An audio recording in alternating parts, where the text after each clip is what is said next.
and welcome to The Real Truth. My name is Rose. So for anyone who missed it, this is part 1 and 2 of Amber Heard's first ever tell-all interview. And this is my little bunny, Tofu. So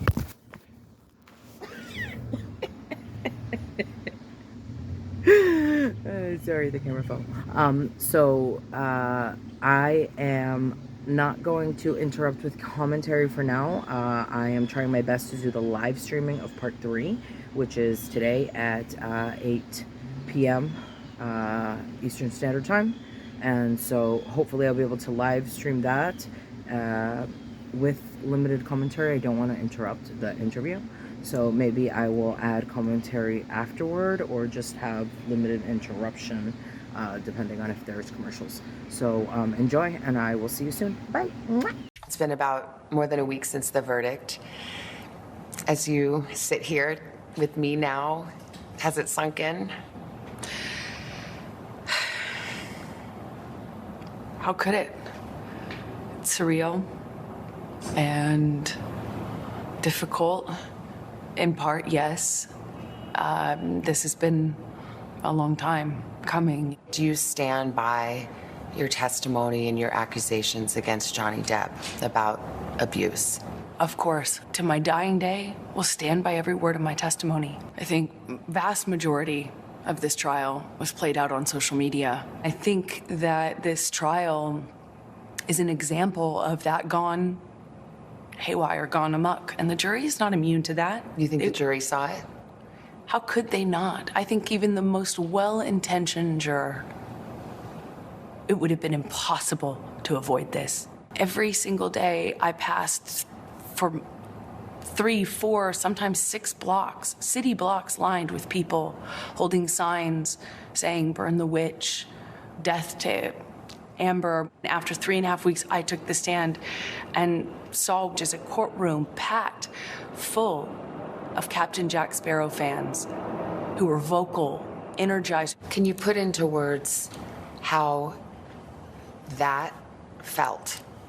This was the most humiliating and horrible thing I've ever been through. I have never felt more removed from my own humanity. I felt less than human. Let's go back to the day of the verdict. Were you feeling confident?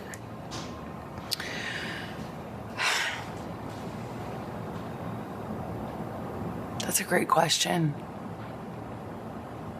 I wish I could say yes to that. I want to say yes to you, but it wouldn't be true. Even if you think that I'm lying, you still couldn't look me in the eye and tell me that you think on social media there's been a fair representation. There was another trial dealt with the same substantive issues that had even more evidence in. In fact, my evidence was largely kept out. Really important pieces of evidence kept out. Done differently, handled differently by a judge instead of a jury. Some evidence is admissible in a UK court that is not admissible in a US court. Do you think that maybe he just had better lawyers? I will say his lawyers did certainly a better job of distracting the jury from the real issues. For some people, they just were frankly disgusted by the whole thing and don't have much sympathy for either one of you. Can you understand that? Absolutely. I would not blame the average person for looking at this and how it's been covered and not think that it is Hollywood brats at their worst. But what people don't understand is it's actually so much bigger than that. This is not only about our First Amendment right to speak. But here's the thing about the First Amendment. The First Amendment protects free speech. It doesn't protect lies that amount to defamation, and that was the issue in the case. Yes, exactly. You can't go into, the free speech does not protect you if you go into a crowded theater and you scream fire. We get the concept of free speech from the Greeks. My understanding of what that means is not just the freedom to speak. It's a freedom to speak truth to power. But truth is the word. Yes. And that was the issue. And that's all I spoke. And I spoke it to power, and I paid the price. In the closing arguments, the Depp lawyer called your testimony the performance of a lifetime and said you were acting. What do you say to that? Says the lawyer for the man who convinced the world he had scissors for fingers. I'm the performer. I had listened to weeks of testimony insinuating that, or saying quite directly that, I'm a terrible actress. So I'm a bit confused how I could be both. The Depp team argued that you were the abuser, that you instigated physical violence. Did you? I never had to instigate it. I responded to it. When you're living in violence and it becomes normal, as I testified to, you have to adapt. You say you were responding, but there is evidence. There are tapes in which you acknowledge hitting. There are tapes in which you say, I started the fight. I know much has been made of these audio tapes. They were first leaked online after being edited. What you would hear in those clips are not evidence of what was happening. It was evidence of a negotiation of how to talk about that with your abuser. But I am looking at a transcript that he says, you start physical fights, and you say, I did start a physical fight. I can't promise you I won't get physical again. I mean, this is in black and white. I understand context. But you're testifying and you're just telling me today, I never started a physical fight, and here you are on tape saying you did.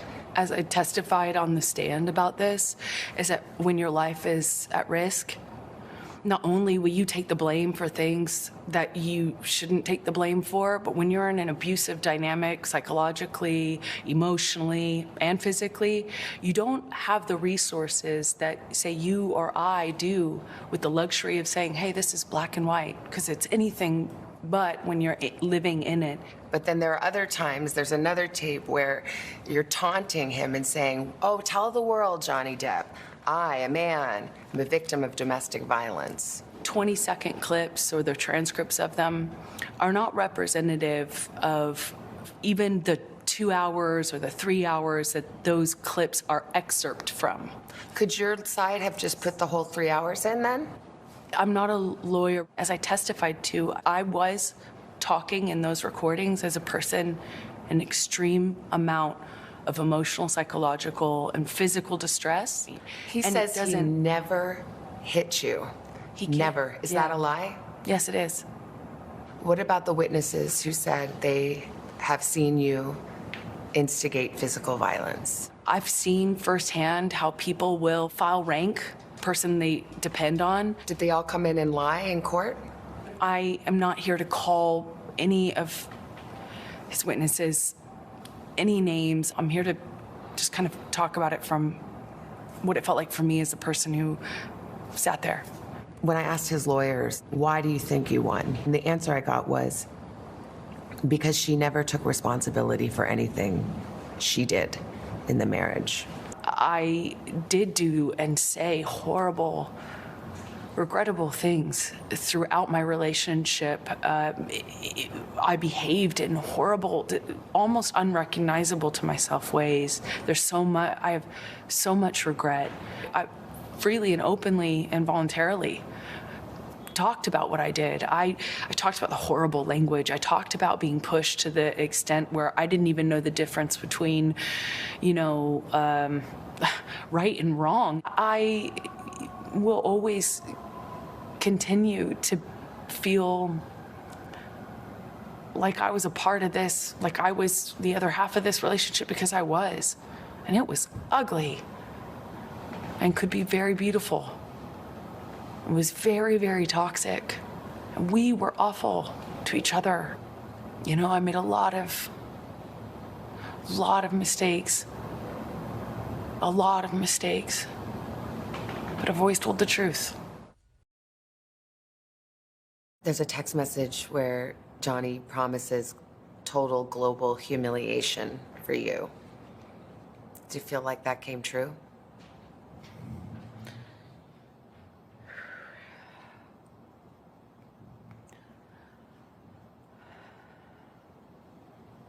I know he promised it.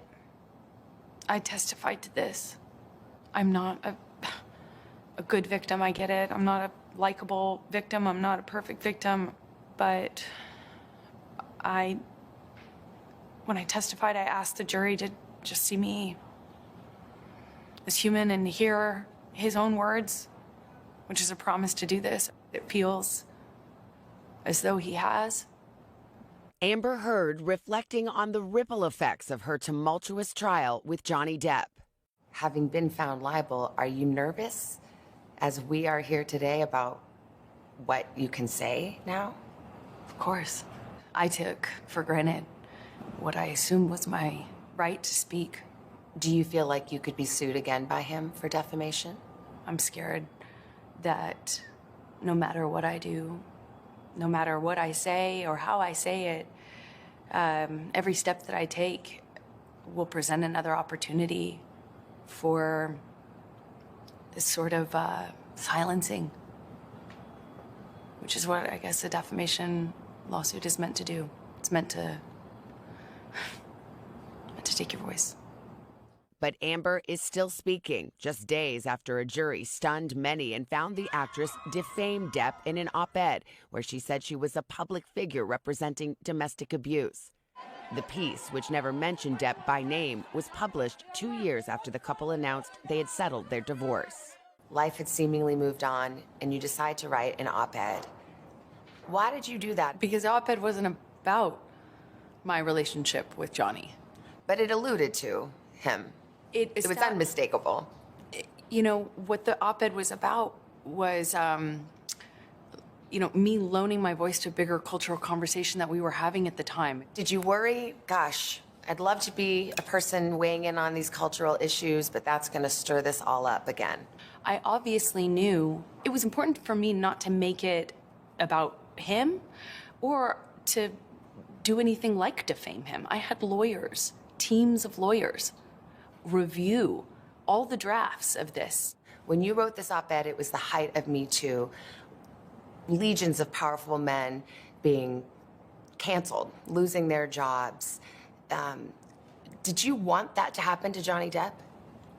Of course not. Of course not. It wasn't about him. But the op-ed and the abuse alleged was at the heart of the 6-week trial. Just pulls his arm back with the phone and throws it at my face. Hit me right in it felt like my eye. Heard testified that the final straw came after a violent fight in May 2016. 6 days later, she filed for a restraining order, cameras capturing her as she left the courthouse. But Depp's lawyers convinced the jury Heard was lying about the abuse. Police who responded to the 2016 incident testified during the trial that they didn't see any injuries and that Heard declined to file charges. This was a hoax, according to his team. Why didn't I cooperate with the police? As I've testified before, and I will stand by until my dying day, I didn't want to cooperate with them. I didn't want this to be out. I didn't want this to be known. I didn't want to cooperate with them because I didn't want to get him in trouble. If it was a hoax, I could have done that. But 5 days later, you went to court, and it came out. 5 days later, I made the decision to stand up for myself and protect myself. You can't get a restraining order in private, which of course I didn't understand the night when the cops were called. An employee of TMZ testified at court and said that TMZ was tipped off about when you were going to be going to the courthouse and on what side of your face bruises would be apparent. Did you tip off TMZ? I was going to say, he certainly didn't get tipped off by me or anyone in my... Did anyone tip off TMZ? Why would they? No. You asked no one to do that? As I testified to before, it had nothing to do with me. There are different incidents that you testified to, and the Depp legal team would put up pictures of you publicly right after that or in the days following and saying that why are there no bruises? Again, it's that thing. If you have bruising, if you have injuries, it's fake. If you don't have any, then you weren't injured. You had promised to donate the $7 million of your divorce settlement to charity. It was revealed at trial that you haven't done so yet. However, they played a tape where you stayed on the air that you have donated it. Do you think that raised questions as to your credibility with the jury? I made a pledge, and that pledge is made over time by its nature. And When you say I donated, you know that everybody thinks that you've donated it, not that you've pledged it. So for the jurors sitting there, do you think they felt like that was you getting caught in a lie? I don't know, because I feel like so much of the trial was meant to cast aspersions on who I am as a human, my credibility, to call me a liar in every way you can. And That more. was the trial. It was a credibility contest. And that was it. This is another one of the examples where if you pull back and you think about it, I shouldn't have to have donated it in an effort to be believed. I shouldn't have had to earmark the entirety of that in order to have. You shouldn't have, but once you said you did. Right, which is where it was intended to go. Heard says she still plans to honor that pledge. How do you see your future now? I get to be a mom, like, full time, where I'm not having to juggle calls with lawyers. One day you may want to tell your daughter about this or have to tell your daughter about everything that you've gone through. What would you want to say? I think no matter what, it will mean something.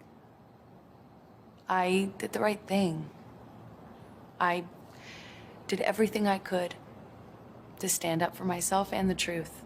Heard and Depp's volatile relationship lasted just 4 years. Depp confirming his engagement to me on Today in 2014. Congratulations. Thank you. Are you excited? Yeah, very. She's a wonderful girl. She's sharp as a tack, wonderful, Southern belle, and sweet as can be, and very good for me, On the first day of the trial, you issued a statement, and part of the statement said, I still have love for Johnny. Yes, Is that still true? yes, After everything? absolutely. Absolutely. I love him. I loved him with all my heart. And I tried the best I could to make a deeply broken relationship work. And I couldn't. I have no bad feelings or ill will towards him at all. I know that might be hard to understand, or it might be really easy to understand. If you've just ever loved anyone, it should be easy. Depp's attorneys have said they do not see the verdict in this case as a setback to victims of domestic violence coming forward. Heard's legal team has said they do plan to appeal this summer. Quick note, we will have more of our conversation with Amber Heard during a special edition of Dateline, including evidence she says should have been included in the trial that would have bolstered her case. You can stream part of it, a sneak preview, tomorrow on Peacock, ahead of that Dateline special, a full hour airing Friday night, 8, 7 Central, here